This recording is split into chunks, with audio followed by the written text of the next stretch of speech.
താങ്കളുടെ ഈ അഹങ്കാരം കൂടുതൽ സഹിക്കാൻ നമുക്ക് ആഗ്രഹമില്ല. എന്നാൽ തന്നെയും നമുക്ക് എന്നേക്കുമായി ഒരു കാര്യം തീർച്ചപ്പെടുത്തേണ്ട ചുമതലയുണ്ട്. നമ്മളിൽ ആരുടെ സ്ഥാനമാണ് ഉന്നതമെന്ന്. ഞാൻ അതിനൊരുക്കമാണ്. പക്ഷെ അതിന്റെ നിർണയം ഭഗവാൻ ശിവനല്ലാതെ മറ്റാർക്കും ചെയ്യാനാകില്ല. ഭഗവാൻ ശിവൻ അദ്ദേഹം തീരുമാനിക്കുമെന്നോ? നിഷ്പക്ഷ തീരുമാനം അദ്ദേഹത്തിനെ ആകൂ. ബ്രഹ്മദേവൻ എന്താ പക്ഷപാതം കാണിക്കുമോ? ഞാനങ്ങനെ പറഞ്ഞില്ല.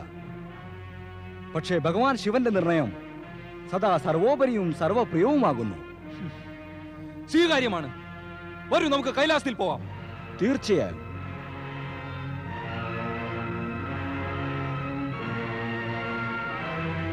ശംഭോ ശിവശംഭോ.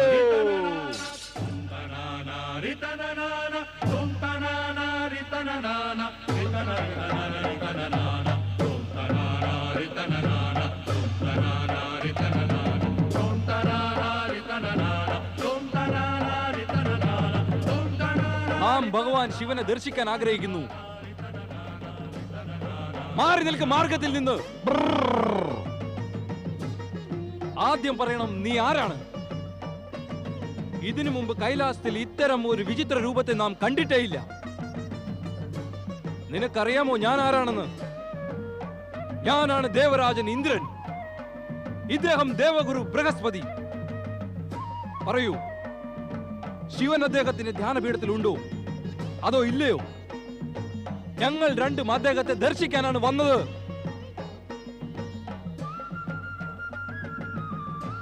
ഹേ ദുർബുദ്ധി മൂഢ, നിന്റെ വായിലെന്താ നാക്കില്ലേ? വീണ്ടും വീണ്ടും ചോദിച്ചിട്ടും നീ ഉത്തരം നൽകാത്തത് എന്താണ്? എത്ര സമയമായി നീ ഞങ്ങളുടെ മാർഗം തടഞ്ഞു നിൽക്കുന്നു? കാരണവും പറയുന്നില്ല, നാവനക്ക് സംസാരിക്കുന്നുമില്ല. ഞാൻ എന്റെ ഈ ഗത കൊണ്ട് നിന്നെ ഇപ്പോൾ തന്നെ വകവരുത്തുന്നുണ്ട്. ശംഭോ.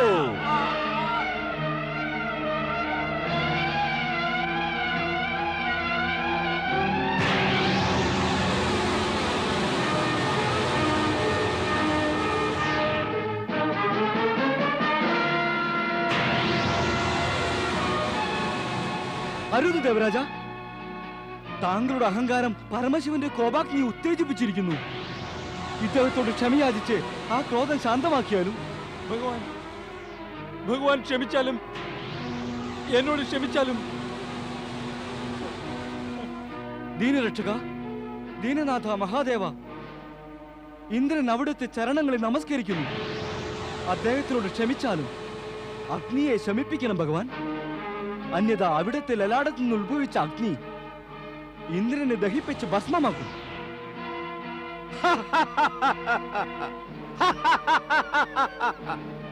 ദേവഗുരു ബൃഹസ്പതി, ഒരു സർപ്പം അതിന്റെ വിഷം വമിച്ചാൽ തിരിച്ചെടുക്കോ പതിവുണ്ടോ? നമുക്കും നമ്മുടെ ലലാടത്തിൽ നിന്ന് വമിച്ച അഗ്നിയെ എങ്ങനെയാണ് തിരിച്ചെടുക്കാനാകുക?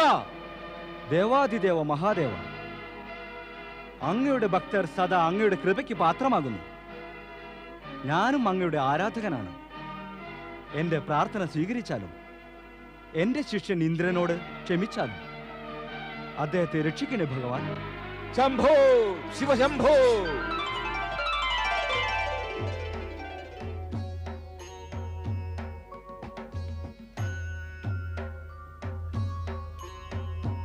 ദേവഗുരു ബൃഹസ്പതി, ഞാൻ താങ്കളിൽ പ്രസന്നനാണ്. അതിനാൽ വരദാനം നൽകുന്നു. താങ്കൾ ഇന്ദ്രന്റെ ജീവൻ രക്ഷിച്ചതു കാരണം താങ്കൾക്ക് ഒരു നാമം കൂടി, ജീവ എന്ന നാമത്തിൽ പ്രസിദ്ധനാകും. എന്റെ ലലാടത്തിൽ നിന്ന് ഉദ്ഗമിച്ച ജ്വാല ദേവരാജന് തീർച്ചയായും ഭസ്മമാക്കും. അതിനാൽ ഞാൻ അതിനെ ദൂരെ അകറ്റുന്നു.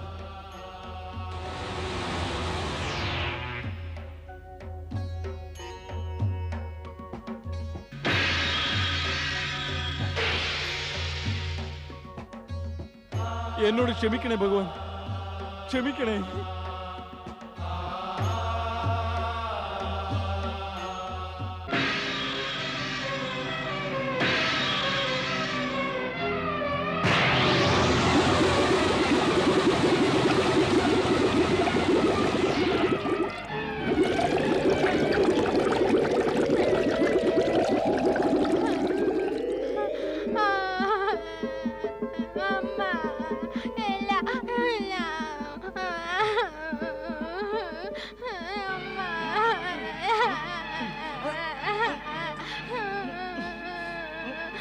ബ്രഹ്മദേവ, ബ്രഹ്മദേവ, എന്നെ രക്ഷിക്കൂ.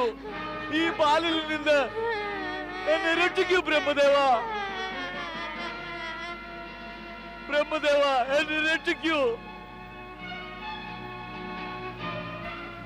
ഭയപ്പെടേണ്ട സമുദ്രദേവ, ഈ ബാലനെ എനിക്ക് തരൂ. വരൂ, വരൂ കുഞ്ഞേ, വരൂ വരൂ വരൂ.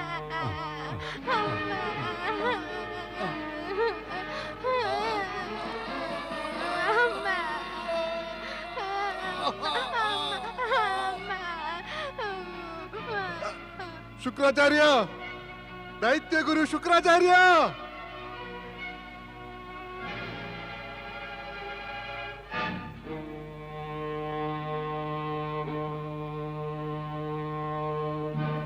പ്രണാമം ബ്രഹ്മദേവ. ദൈത്യഗുരു ശുക്രാചാര്യ, അങ്ങ് ഈ അതിശക്തിമാനായ ബാലനെ സംരക്ഷിക്കണം. അല്ലെങ്കിൽ അവൻ പ്രപഞ്ചത്തിൽ പ്രളയമുണ്ടാക്കും. പരംപിത ബ്രഹ്മദേവ, ജലത്തിൽ പ്രകടമായതിനാലും അങ്ങയുടെ നേത്രങ്ങളിൽ ജലം നിറയ്ക്കുകയും കാരണം ഈ ശക്തിശാലി ബാലന്റെ നാമം ജലന്ധരൻ എന്നാകും.